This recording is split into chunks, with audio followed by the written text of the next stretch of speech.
Fugitive Donald Santini wipes away tears during a court hearing this afternoon. He eluded police for nearly 40 years. He was finally caught last month and brought back to Hillsborough County to face a murder charge. 65-year-old Donald Santini may not look dangerous, but prosecutors say he's a wanted contract killer who hid in plain sight for 40 years. His FBI wanted poster was so old it was offered on eBay for $39 as vintage Americana.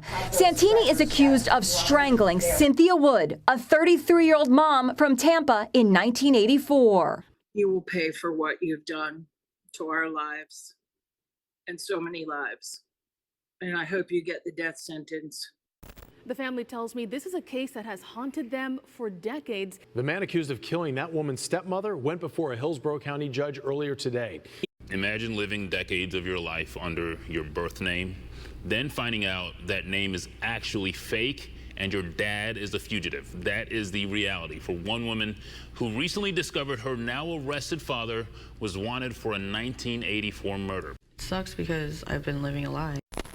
A hitman and an excellent identity forger who had been evading authorities made a surprising error, a small, strange slip for someone who was always one step ahead of the law. After 40 years, on the very same day the victim's body was found, the arrest of one of America's most wanted men took place. How would you feel if you found out your neighbor, your friend, or your colleague was actually a wanted killer who had been on the run for nearly 40 years? How would you react if you knew the person you knew by one name was actually someone else with a different name, a different past, and a different identity? Today, we're going to tell you about the case of Donald Santini. Donald Santini was born on a U.S. Air Force base in Texas.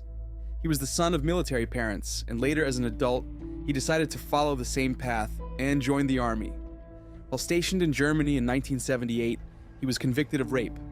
After his discharge from service, Santini was arrested on charges of aggravated robbery in his home state, accused of holding up a convenience store with a knife. After a confession, he fled to the Sunshine State while out on bail.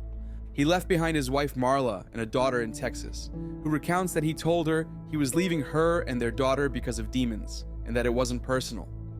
Marla recalls she thought her ex-husband had died when one day he never returned home, as he would often be absent for days at a time, but would return and things seemed fine until one day he didn't return. Without anyone noticing, he quickly moved to Florida, where he began working as a janitor at a hotel under the name Charles Michael Stevens. During this time, he started a relationship with a woman named Pamela Kincaid, and eventually moved in with her and her 2 children. As he settled into the warm city away from his past life, this character, who had a reputation for not being very faithful in his relationships, had already set his sights on a woman who was going through a rough time, and he was determined to seize the opportunity. Her name was Cynthia Ruth Wood, a 33-year-old woman living a life marked by pain and struggle. She was in the midst of a difficult divorce process, accusing her husband of physical abuse and fighting determinedly for custody of her children. In the midst of this emotional storm, she met Donald Santini, a man who seemed to offer her a glimmer of hope in the darkness. What began as a chance encounter at a daycare where Santini was picking up his then-girlfriend's son soon turned into a relationship. Cynthia, seeking an escape from her tumultuous life, was drawn to Santini's apparent charm. On that fateful night, before they set out, they shared a romantic dinner at an elegant riverside restaurant where laughter and complicity mingled with the freely flowing red wine. The warm glow of the candles reflected the hope Cynthia had placed in this man. However, what seemed to be a budding love story quickly turned into a tragedy that would forever change the course of her life and that of her family. On the night of June 5th, 1984, Cynthia was last seen leaving her home in the company of Santini. Her 14-year-old son, Thomas, witnessed her departure, a moment that would be etched into his memory forever. That night, as they walked through the dark streets, the scent of alcohol hung in the air, and laughter grew louder, mixed with intimate confessions and whispers of forbidden passion. It was amidst that haze of alcohol and desire that tragedy brewed. Cynthia disappeared mysteriously, and her body was later found, strangled, floating in a canal in Hillsborough County, Florida. Suspicions immediately fell on Santini, but when authorities attempted to arrest him, he had already fled. Investigations revealed an even more twisted plot behind Cynthia's murder. The victim was last seen by a family member in the company of Santini. The victim's body was found floating in a roadside ditch outside Tampa, Florida. She had been strangled to death. This is video from the crime scene back in 1984. At the time, neighbors expressed shock. I have 3 young daughters of my own, and really upset about it. Detectives combed the area for evidence. Soon after, Santini, who was 26 years old at the time, was named a suspect. She was found face down in a ditch after Santini allegedly lured her to a meeting in connection with her divorce and custody battle. It was said that Barry Wood, Cynthia's ex-husband, had hired Santini to kill her in a desperate attempt to win the custody battle for their children. Witness testimonies recount the lead up to the crime. One of Santini's exes mentioned how he borrowed her truck to take a girl out on a date. It seems the plan was to get Cynthia drunk and leave her stranded outside the police station. It sounds like something out of a mystery movie, with Santini meticulously planning every detail, from which wine to drink to how long Cynthia would be under his spell. Other witnesses saw a truck parked outside Cynthia's house that night, as if foreshadowing what was about to happen. On another note, Denise Kozer, Cynthia's stepdaughter, says she was like a hippie. Even though she wasn't her biological mom, she raised her as if she were. Denise was 20 when Cynthia was killed, and her siblings were really young back then. They've all struggled with mental health issues and even ended up homeless. Cynthia's eldest son, Thomas, took his own life 4 years after his mom's death. Imagine the weight of the tragedy. He couldn't bear so much pain. The blow was devastating, adding more misfortune to the Wood family. So besides taking Cynthia's life, the killer tore the family apart. The children were left orphaned, and years later, Cynthia's ex also passed away, leaving them in a really bad situation, bouncing from one place to another and barely receiving any government assistance. It's a story that not only left death, but also a trail of chaos and hopelessness. After leaving a shattered family upon learning that local police were searching for him, he decided to ignore his guilty conscience and quickly flee to California, reinventing himself using another name, Wellman Simmons. In 1990, he married Whitney's mother, Somnuk, a Thai immigrant who arrived in the United States in the 1970s and met him in a nightclub in the late 1980s. The couple tied the knot in Las Vegas. A good neighbor. That's how the residents of Campo, a small rural community of just 3,000 inhabitants near San Diego, described Donald Santini, whom they knew under another identity.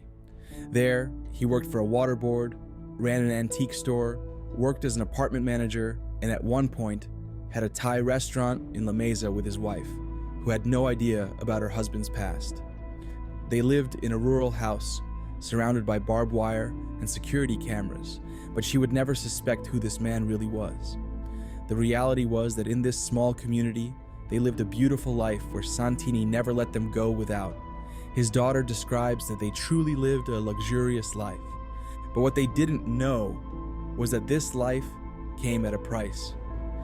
Santini filed for bankruptcy under an alias at least 3 times in 2001, 2004, and 2012, owing hundreds of thousands of dollars to dozens of individuals and companies while living a life on the run. In 2004, Santini listed over $161,000 in liabilities. His creditors included American Express, and a couple owed $3,200 in business debts in San Diego.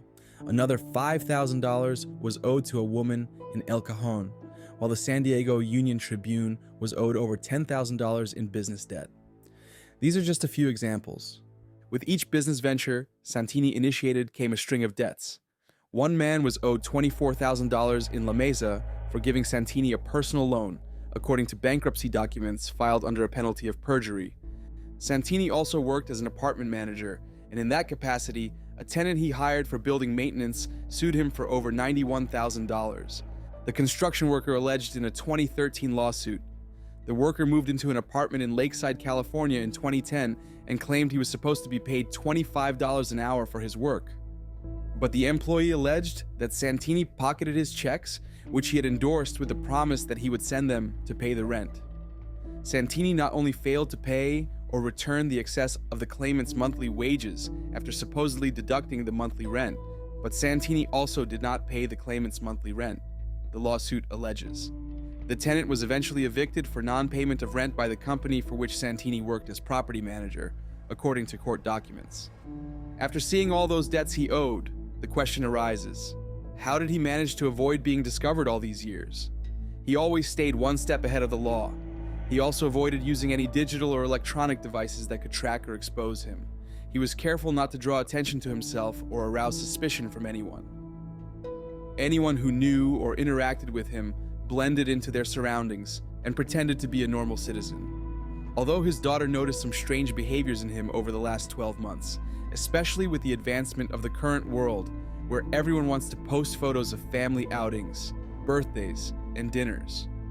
His daughter Whitney wanted to post a family photo, and Donald had gotten angry on several occasions, taking his daughter's cell phone away. Like a good manipulator, he told her that there are very bad people out there and that he didn't want his daughter to expose herself on social media. Santini's fugitive life came to an end on June 5, 2023, as one of the most wanted fugitives in the United States who spent 40 years evading authorities when he was arrested in San Diego, California.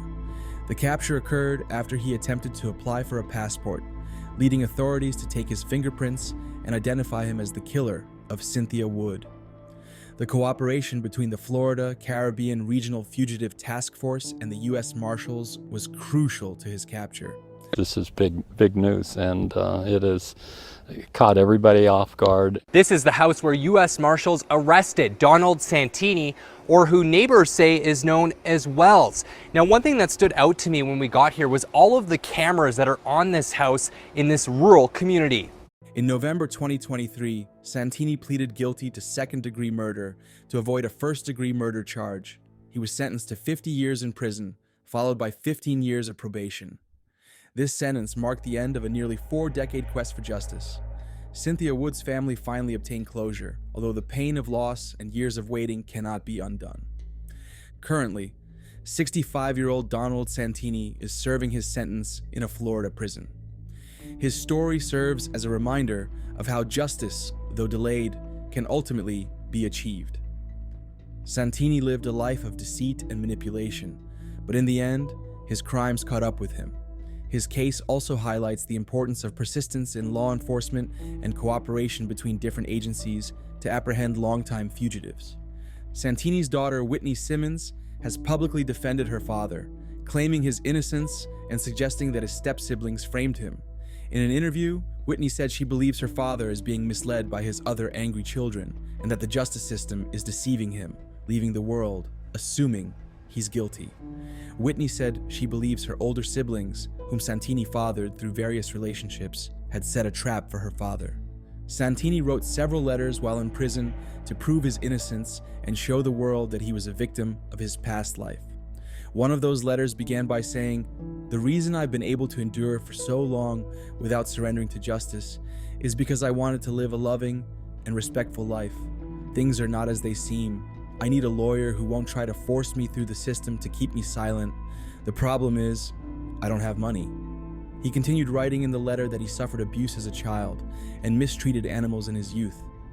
I highlight this detail about animal abuse in his youth as it is observed as a pattern in many cases of serial killers and rapists, where they take their first steps to test what it's like to kill in cold blood and feel the pain it causes. This would be like a first rehearsal to overcome the fear of killing a person. He concluded the letter by apologizing for his past mistakes, but made no reference to Wood's murder, not even expressing remorse for what he had done. Marla, who is still legally his wife, claims to have visited him in prison after having several previous video calls with him. When mentioning who she is and the daughter they have together, he seems to not remember anything about his past. She notes that he is not the same person he was when they met. At that time, he was more reserved and spoke few words, but during her visit, she found him more relaxed and cheerful, as if the murder he committed in his past had been erased from his mind. Everyone who knew him in the small town where he moved after escaping remembers him as a great person committed to the community. It seems that the character ended up believing that version of himself to the point of not admitting anything that his past condemns him for.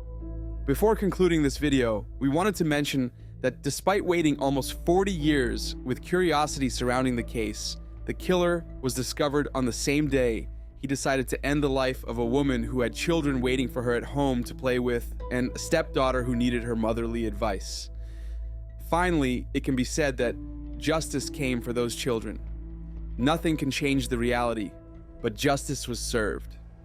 Leave your opinion on this video, and if you have any suggestions for future videos that you would like us to work on, don't hesitate to leave us your comment. If you enjoyed the video, please leave a like and subscribe to this channel for more similar videos, and activate the bell so that YouTube notifies you when we upload a new video.